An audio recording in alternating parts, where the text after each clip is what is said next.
Okay, hi everybody.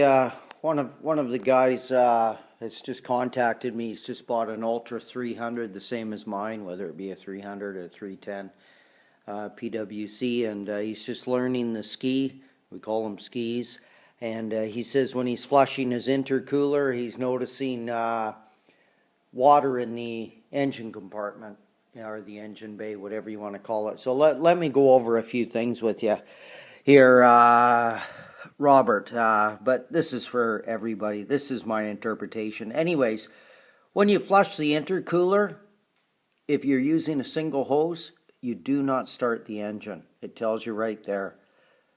Intercooler flushing port, gray. I don't know if you can see that. This is your gray port. You flush through here, connect your garden hose here. You do not start the engine. They're on separate systems. Again, you hook up a hose here. This is for flushing your intercooler. The water goes through the intercooler and flushes it out if you've been in salt water or dirty water or really hard water and you want to flush it out. But this is your flushing port right here for the intercooler. Do not start the engine. Okay? This is your engine port. When you flush this, just a quick point on this, you would, of course, you start your engine first. Let it run for 5 seconds. Turn on the water slowly.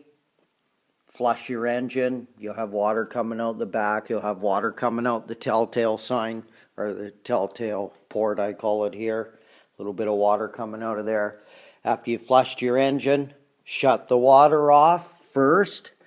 Then you rev the engine a few times, 2 or 3 times, not too high, just to blow out any excess water out of the water box. You're done. I usually do the engine first.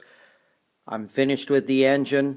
I do the intercooler, okay? So, anyways, you don't start the engine. And you can hook up a dual hose system. That's a whole different story. I'm not going to go into that. So, anyways, for somebody new, these are your cooling lines. This jet pump here spins water around and forces water up through these cooling lines, okay?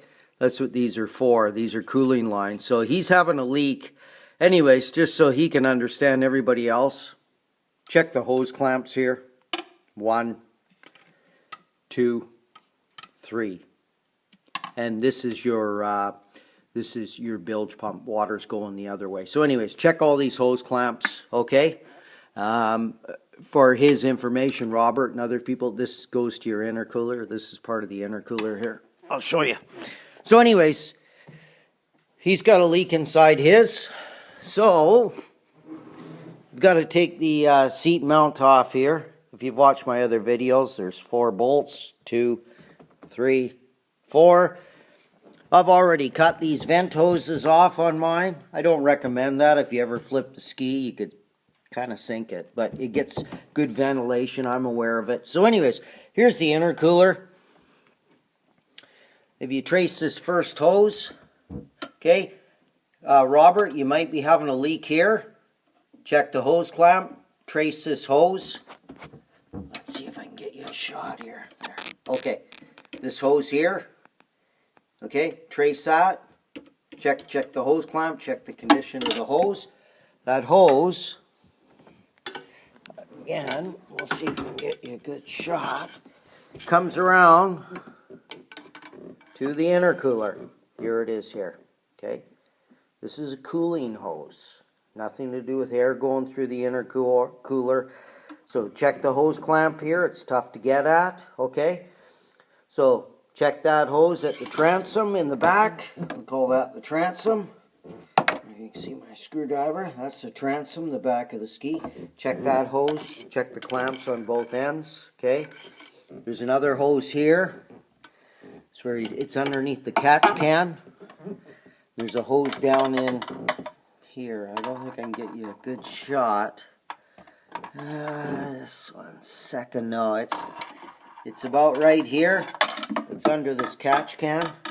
You have to take the catch can off. It's quite easy. There's 1, 2.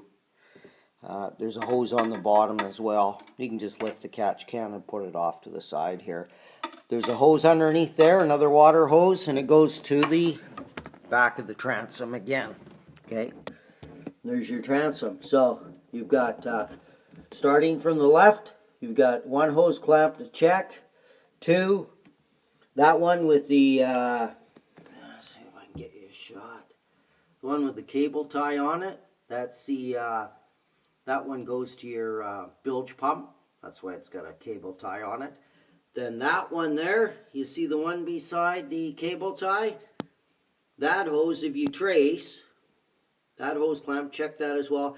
You trace that hose, it comes up to where I just talked about. Comes up here. So those hoses are for the intercooler only, okay? So there's a hose here, down in here, take the catch can off, check the hose condition, it's not cracked, broken. Check the hose clamps at both ends here and in the back. Check that hose clamp, then come over, check this hose clamp, the one on the left, the far left, and of course check that one while you're there as well. Come around to the front of the intercooler. You can, if you look carefully, see if I can get a shot. You see a piece of tape on that? Blue tape? That goes into the intercooler. So those are your cooling lines. There's one in, one out. I'm not sure which one's in and which one's out. I've had the intercooler out about 3 times, so I'm not sure. But while we're talking about the intercooler, he was talking about cleaning it. I don't know anybody that flushes gasoline through the water cooling lines that I'm just talking about. When we're talking about cleaning the intercooler, we're talking about the air part. This is the air coming from the supercharger, comes in to the intercooler, the air gets cooled, and it comes out this side. Okay, there's 2 hoses. Down here is your throttle body. And in theory, and it works, the intercooler. The air comes out of the supercharger very, very hot. There's your supercharger down there. Okay, it's an Eaton, twin vortices. Comes out very hot. I forget what degree.